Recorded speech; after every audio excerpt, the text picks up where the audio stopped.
So he says, I betrothed you to one husband to present you as a pure virgin to Christ. He here is saying the result of his ministry, which raised up these believers in the first place, was a betrothal. That's how Paul saw his work, as a betrothing work. He wasn't educating people. He wasn't merely saving people. He was betrothing them. He was putting them into an engagement contract with their one husband, Christ. That's a completely different view. He's putting them into this relationship in which they can learn to love the Lord, be with the Lord, spend time with him every day, rather than putting them into some kind of school in which they learn a lot of theological principles. Right? And he's presenting them as a pure virgin to Christ. Well, virgin here represents the wife.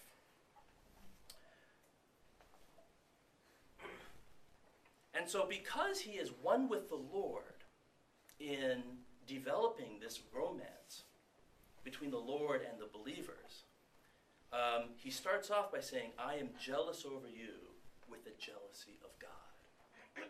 Now, one thing we know from Exodus is that our God is a jealous God. Let's read Exodus 20, verse 5. You shall not bow down to them, and you shall not serve them, for I, Jehovah, your God, am a jealous God. So this is where God was very clear right at the beginning.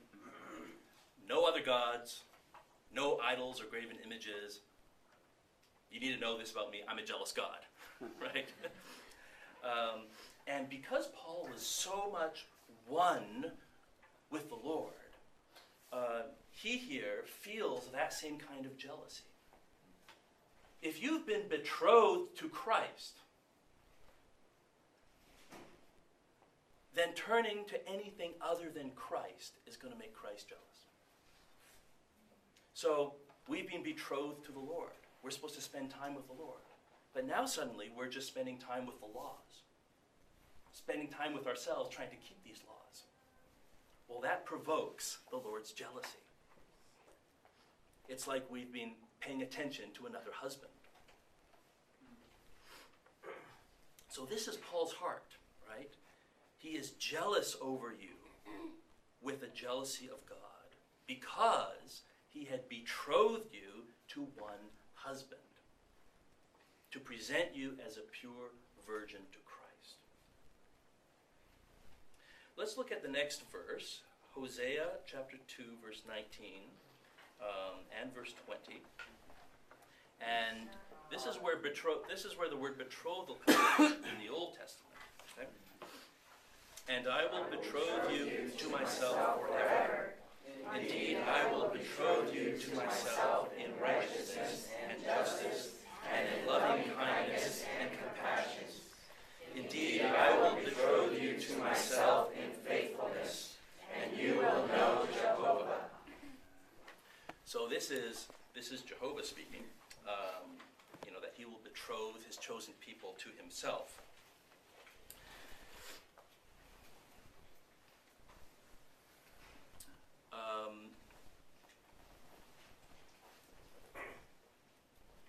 So the result of Paul's betrothing ministry is, I'm going to write this here.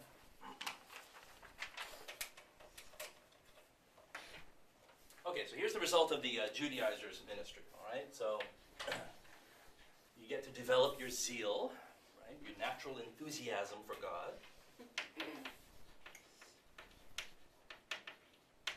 You worship God in all the formal, reverential terror that implies.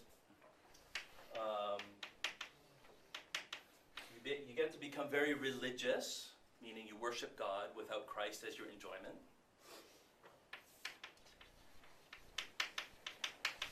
You value tradition. You're stirred up to follow the law.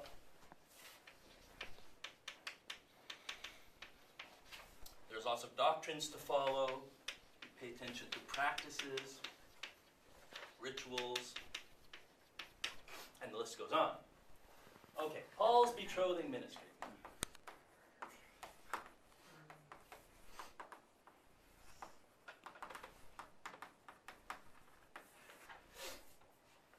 Well, we get to appreciate the Lord, belong to the Lord. Oh, how about this? We're stirred up to love the Lord, right? So instead of being stirred up to be law-abiding Christian citizens, we're stirred to be lovers of Christ. Amen. We treasure the Lord. We feel that He's dear, He's precious. Right? And you notice that there are a lot more items on the negative side, just as there are a lot more negative, prohibitive laws out of that 613. There's actually 365 that are negative, that are thou shalt not, right? Whereas on this side, it seems a lot simpler, doesn't it? It's not as complicated. But maybe that's what Paul means, right? That we would be in simplicity and purity towards Christ. Well, let's read 2 Corinthians 11:3 again. But I fear lest somehow, as the serpent deceived Eve by his craftiness, your thoughts would be corrupted from the simplicity and purity toward Christ. So, in contrast to the betrothing ministry that Paul presented in the previous verse, he now says that there is something coming in that can be a distraction from this. And he likens that distraction to the craftiness of the serpent. Now we remember, right? In the story of the Garden of Eden, Adam and Eve were there, and they could eat of any tree in the garden except the tree of the knowledge of good and evil. And the serpent came in, and so let's read 2/3 the way down, Genesis 3:1. Now the serpent was more crafty than every other animal of the field which Jehovah God had made. And he said to the woman, Did God really say, Thou shalt not eat of any tree of the garden? Did God really say? Right? God did say, okay? But the serpent's tongue. Did God really say? And so I have another thing to add here to this list here is that we have questions. Right? I mean, God clearly said it, but he just goes, did God really say?